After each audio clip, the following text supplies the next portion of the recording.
नमस्कार, hot topic में आपका स्वागत है। मैं हूं अखिलेश शर्मा। जया बच्चन के नाम को लेकर चली जंग अब उपराष्ट्रपति जगदीप धनखड़ को हटाने की मुहिम तक पहुंच गई है। आज इसी मुद्दे पर उपराष्ट्रपति और विपक्षी सांसदों के बीच राज्यसभा में जमकर तकरार हुई। धनखड़ को यहां तक कहना पड़ा कि विपक्ष पूरे देश को अस्थिर करना चाहता है और सदन में हंगामा कर रहा है। उन्होंने कहा कि यह वायरस लोकतंत्र को खत्म कर देगा। उधर विपक्ष धनखड़ को पद से हटाने के लिए प्रस्ताव लाने पर विचार कर रहा है। सूत्रों के मुताबिक इंडिया गठबंधन ने करीब 40 सांसदों से हस्ताक्षर भी करवा लिए। यह सारा मामला इस बात पर है कि आसन से सपा सांसद जया बच्चन का आधिकारिक नाम जया अमिताभ बच्चन बुलाया जाता है और उन्हें इस पर ऐतराज है। और राज्यसभा में सभापति जगदीप धनखड़ और सपा सांसद जया बच्चन के बीच आज जो झड़प हुई उसमें जया बच्चन ने उपराष्ट्रपति धनखड़ के बोलने के लहजे पर सवाल खड़े कर दिए। इसके बाद धनखड़ ने भी पलटवार करते हुए कहा कि मैं ये बर्दाश्त नहीं करूंगा। इसके बाद राज्यसभा में हंगामा हो गया। आइए आपको सुनाते हैं कि राज्यसभा में आज क्या हुआ। Honorable members, Jaya Amitabh Bachchan is the last speaker on this point. Please, ma'am. Sir, मैं जया अमिताभ बच्चन ये बोलना चाहती हूँ। मैं कलाकार हूँ, बॉडी लैंग्वेज समझती हूँ, एक्सप्रेशन समझती हूँ। और सर, मुझे माफ करिएगा मगर आपका टोन जो है is not acceptable. We are colleagues, sir. You may be sitting on the chair. Every day, I don't want to repeat. I don't want schooling. I am a person who has gone out of the way. And you say, my tone? No, she's given to you. No, don't have floor now. No, enough of it. Enough of it. No, enough of it. You can't have it. You may be anybody. You may be a celebrity. You have to understand the decorum. No, nothing doing, nothing. Rajya Sabha में हुए इस हंगामे के बाद विपक्षी सांसदों ने कांग्रेस अध्यक्ष मल्लिकार्जुन खड़गे के नेतृत्व में सभापति के खिलाफ मोर्चा खोलते हुए नारे लगाने शुरू कर दिए। इसके बाद विपक्षी सांसदों ने सदन से वॉकआउट कर दिया। बाहर आकर जया बच्चन ने कहा कि उन्हें सभापति की टोन से आपत्ति थी। जो कहा जाता है चेयर से, ठीक है, वो चेयर पे बैठे हैं, अलाउड है। अगर वो चेयर से बाहर हैं तो वो भी आम एमपी की तरह हैं। वो हमारे अन्नदाता तो है नहीं। I objected to the tone used by the chair. We are not school children. We are all, and some of us are senior citizens. I was upset with the tone, and especially when LOP stood up to speak, he had switched off the mic. जो कहा जाता है chair से, ठीक है, वो chair पे बैठे हैं, अलाउड है। अगर वो चेयर से बाहर हैं तो वो भी आम एमपी की तरह हैं। वो हमारे अन्नदाता तो है नहीं। I objected to the tone used by the chair. We are not school children. We are all, and some of us are senior citizens. I was upset with the tone, and especially when LOP stood up to speak, he had switched off the mic. तो आपको बता दें कि ये पहली बार नहीं है जब जया बच्चन के नाम को लेकर इस तरह से राज्यसभा में बात उठी हो। एक बार पहले भी ऐसा हो चुका है। तो नाम को लेकर स्थिति क्या है? राज्यसभा सचिवालय के मुताबिक किसी भी सांसद को अपना नाम और उसे पुकारने का तरीका बदलने का बहुत ही आसान तरीका है। इसके लिए केवल एक छोटा सा फॉर्म भरना होता है जो आप इस समय टीवी स्क्रीन पर देख रहे हैं। ये फॉर्म हर सांसद के पोर्टल पर उपलब्ध है। इस फॉर्म में सांसद को हिंदी और अंग्रेजी में अपना पूरा नाम लिखना होता है। इस तरह से अपने नाम को पुकारने का तरीका भी इन्हीं दो भाषाओं में लिखना होता है। इसके बाद दिनांक और हस्ताक्षर के साथ सबमिट करना होता है।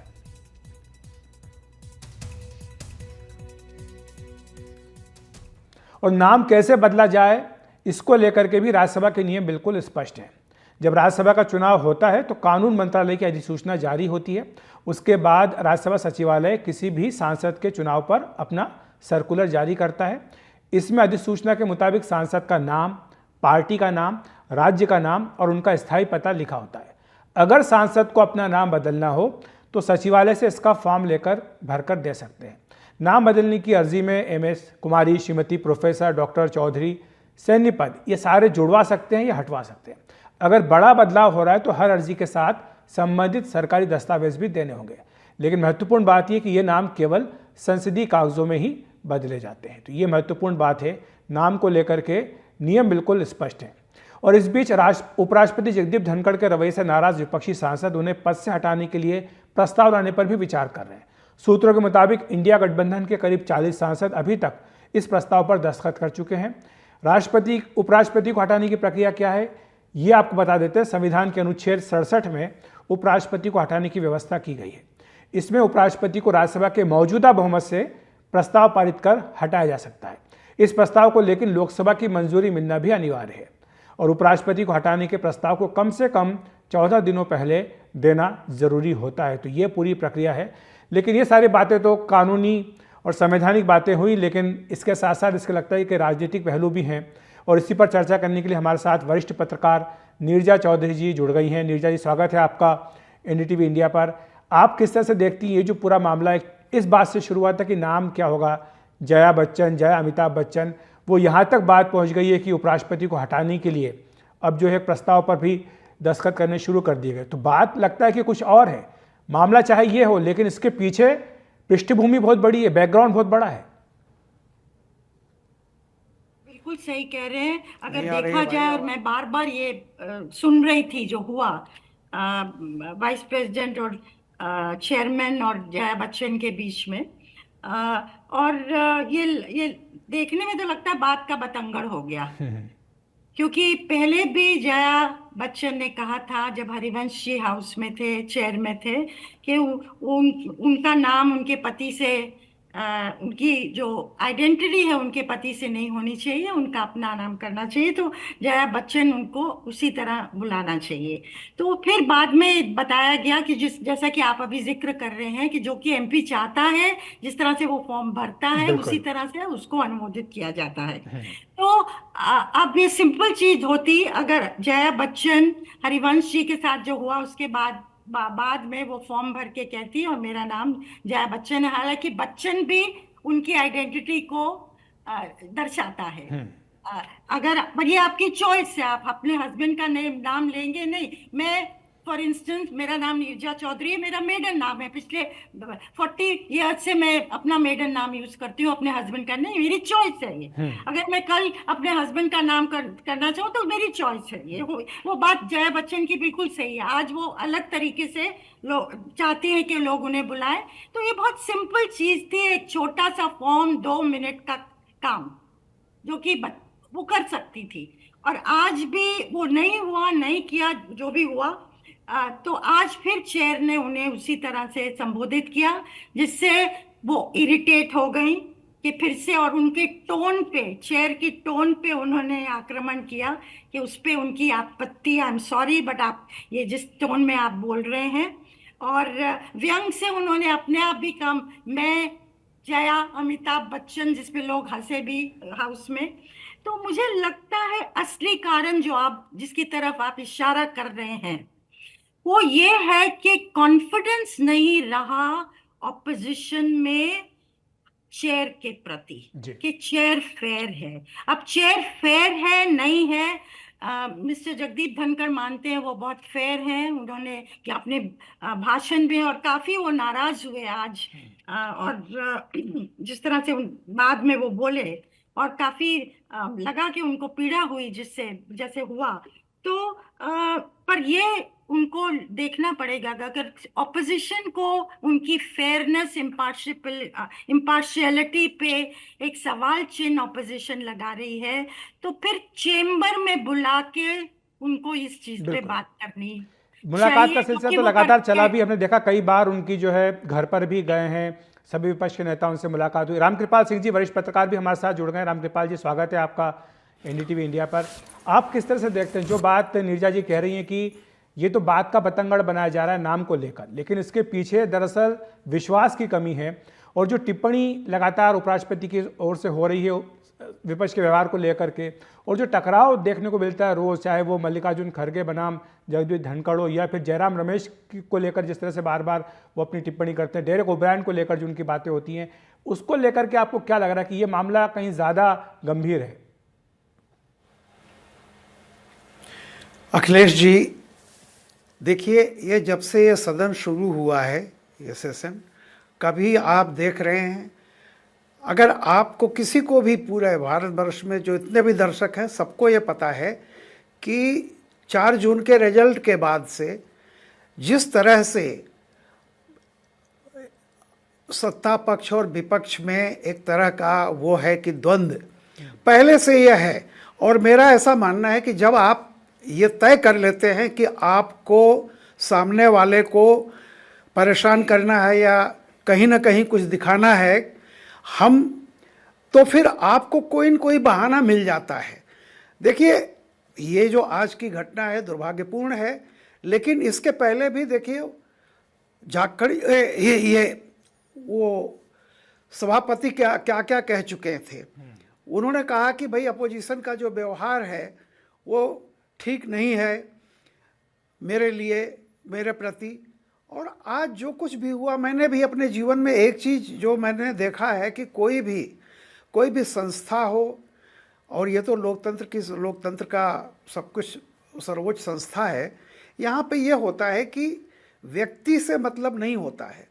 We can argue up to 11th hour, लेकिन एट द 12th आवर जो भी उस कुर्सी पर बैठा हुआ हेड है जो कहेगा वो सबको पालन करना है, और ये नियम है। तो मेरा ये कहना, जैसे अभी नीरजा जी भी कह रही थी, कि अगर उनको कुछ आपत्ति है जिस तरह से बुलाया जा रहा है, वो वहाँ लिखा हुआ है, वो अध्यक्ष उसका पालन कर रहे हैं, सभापति उसका पालन कर रहे हैं।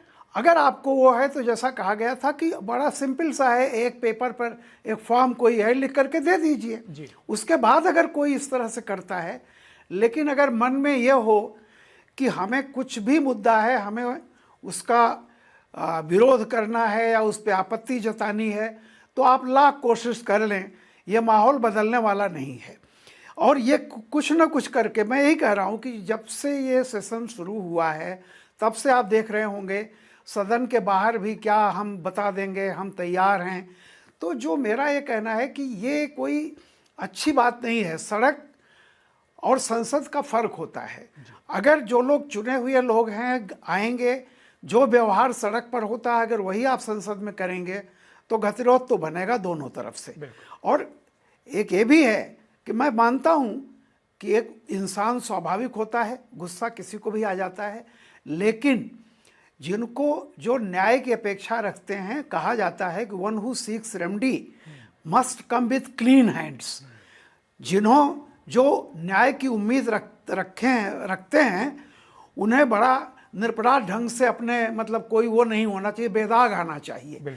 तो मुझे आज जो लग रहा है कि देखिए, आज की घटना ऐसी नहीं है कि बहुत, लेकिन अगर आपने ठान लिया है कि हम नहीं चलने देंगे, हाँ उसको कुछ न कुछ करेंगे, हम दिखाएंगे, इस बहाने जनता को एक दिखाने की बात हो रही है कि अब हम ताकतवर हो गए हैं। ठीक है। और जो कुछ भी है, आप भले ताकतवर हो गए हों, लेकिन जो जीत होती है, हार होती है। अगर वो उस कुर्सी पर बैठे हैं तो इसी लोकतंत्र, इसी संविधान के नियमों के तहत बैठे हैं, और जब तक वो बैठे हैं जो नियम कानून हैं उनका पालन कीजिए।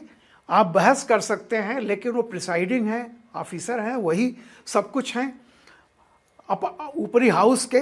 वो जो निर्णय देंगे आप उसको मानिए। हाँ, आपको प्रोटेस्ट करना है तो उसका एक सभ्य तरीका होता है कि आप उसको कीजिए, और हमेशा ये होता है कि जो भी है, अगर कहीं से आपको कुछ लगता है तो जो भी न्याय का दरवाजा है जहाँ से वहाँ से आप देख सकते हैं, लेकिन जो कुछ हो रहा है वो दुर्भाग्यपूर्ण है। नीरजा जी, लेकिन जो बात रामकृपाल जी कह रहे हैं कि जब तक वो बैठे हैं तब तक तो उनकी बात माननी ही चाहिए, और दूसरी बात ये भी कह रहे हैं कि 4 जून के बाद जब नतीजे आए तो उसके बाद विपक्ष के ज़्यादा आक्रामक तेवर चाहे लोकसभा हो चाहे राज्यसभा में दिख रहे हैं। ये जो मुद्दा था, विनेश फोगाट का मुद्दा था, जिसको लेकर के कि विपक्ष हमलावर था सरकार के ऊपर, और सब जानते हैं, जितने भी इंडिपेंडेंट कमेंटेटर्स हैं वो सब कह रहे हैं कि इस मुद्दे में सरकार ज़्यादा कुछ कर नहीं सकती, क्योंकि नियम होते हैं, और जितना कर सकते थे उतना किया है उन्होंने, लेकिन इसको मुद्दा बना करके सरकार के ऊपर आक्रामक होना, आपको लगता है कि ये एक ऐसा मुद्दा था जिसके चलते कम से कम विपक्ष जो है भूमिका वो कटघरे में खड़ी दिखाई दे रही है?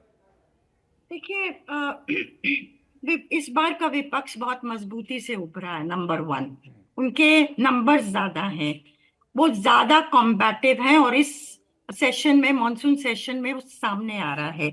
जो अच्छी चीज हुई है इस सेशन में वो ये है कि हल्ले गुल्ले में सेशन खत्म नहीं हुआ, जो बहुत सेशन पहले होते थे।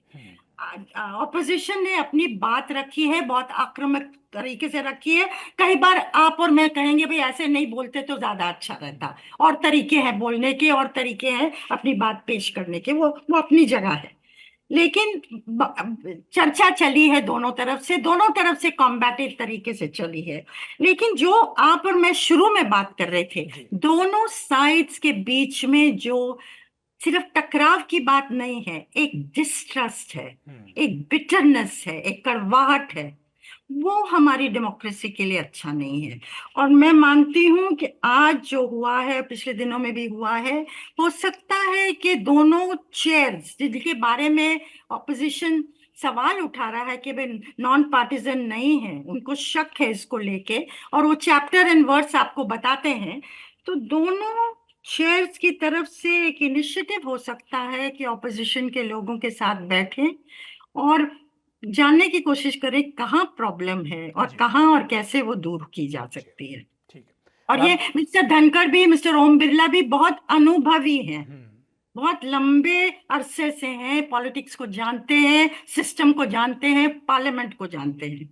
तो ये वो मुझे आई होप ऐसा कुछ इनिशिएटिव होगा। बिल्कुल। बलराम जाखड़ के बाद दूसरे स्पीकर हैं जो 5 साल का कार्यकाल पूरा करने के बाद लगातार दूसरी बार स्पीकर रह करके 10 साल पूरे करेंगे, रामकृपाल जी। लेकिन जो बात नीरजा जी कह रही कि जो विश्वास है उसकी कमी साफ तौर पर दिखाई दे रही है। विपक्ष को लगता है कि चेयर उनके साथ न्याय नहीं कर रही है, चेयर को लगता है कि जो नियम कायदे हैं, डेकोरम है पार्लियामेंट की, उसका पालन नहीं किया जा रहा है। तो ऐसे में इसका हल कैसे निकलेगा? क्योंकि इस बीच तो चर्चा ये भी शुरू हो गई कि 40 सांसद हैं, उन्होंने दस्तखत कर दिए कि उपराष्ट्रपति को हटाया जाए, इसके लिए प्रस्ताव लाया जाए। तो ये तो अविश्वास की खाई जो है उसको और ज़्यादा गहरा करेगा। देखिए, इसके पहले भी जो याद होगा आपको, जिस तरह से मिमिक्री की गई थी धनखड़ जी की, बाहर निकल करके बाकायदा फिल्म बनाई जा रही थी, ये सब कोई एक घटना नहीं है। ये नीरजा जी अच्छी तरह कह रही है, बिल्कुल सही बात है कि विपक्ष मजबूत हुआ है, लेकिन आपकी जो मजबूती है वो आक्रामकता किसी सॉल्यूशन पर पहुंचने के लिए हो। देखिए, लोकतंत्र का एक बहुत सबसे छोटी परिभाषा है कि rule of majority and respect for minority, मतलब बहुमत का शासन और अल्पमत का सम्मान, जो भी है विपक्ष का सम्मान। तो ये जो है, आप भी ये रहिए कि आपको ये देखना है कि ये दो देश है, लोकतंत्र की कुछ मर्यादाएं होती हैं, आप सत्ता में और विपक्ष में, लेकिन ताकत का मतलब अराजकता फैलाना नहीं होता है। आप ताकत का मतलब ये नहीं होता है कि कुछ भी अनाप शनाप बोलिए। माफी चाहूंगा, कोई तो एक होता है ना उस कुर्सी पर बैठा हुआ। जी जी। तो देखिए, मेरा ये कहना है कि थोड़ी कमी है, मुझे फिर वही कहता हूँ जी, मुझे ब्रेक लेने के लिए कहा जा रहा है। शुक्रिया आपका रामकृपाल जी। नीरजा जी हमारे साथ जुड़ने के लिए धन्यवाद आपका। वक्त एक ब्रेक का, ब्रेक के बाद तुरंत हाजिर होता है।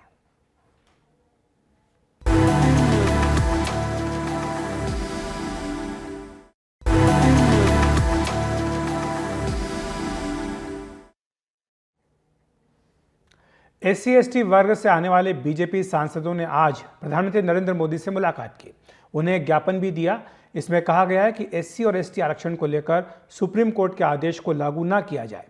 प्रधानमंत्री से मिलने के बाद बीजेपी सांसदों ने कहा कि पीएम ने उन्हें आश्वासन दिया है कि SC/ST आरक्षण की पुरानी व्यवस्था ही लागू रहेगी और आरक्षण के भीतर आरक्षण की व्यवस्था लागू नहीं की जाएगी।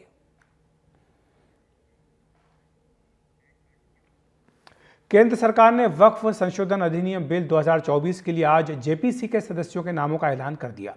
केंद्रीय अल्पसंख्यक मामलों और संसदीय कार्य मंत्री किरेन रिजिजू ने कुल 31 सदस्यों के नामों का ऐलान किया। इस समिति को अगले सत्र के पहले सप्ताह के अंतिम दिन तक अपनी रिपोर्ट देनी है। गुरुवार को लोकसभा में बहस के बाद वक्फ बिल को जेपीसी को भेजने का फैसला किया गया था। लोकसभा के 21 सदस्यों के अलावा राज्यसभा के भी 10 सदस्य इसमें शामिल किए गए आपके हैं। माध्यम से सदन को बताना चाहता हूं, इस बिल में जो भी प्रावधान है। तो हॉट टॉपिक में आज इतना ही। नमस्कार।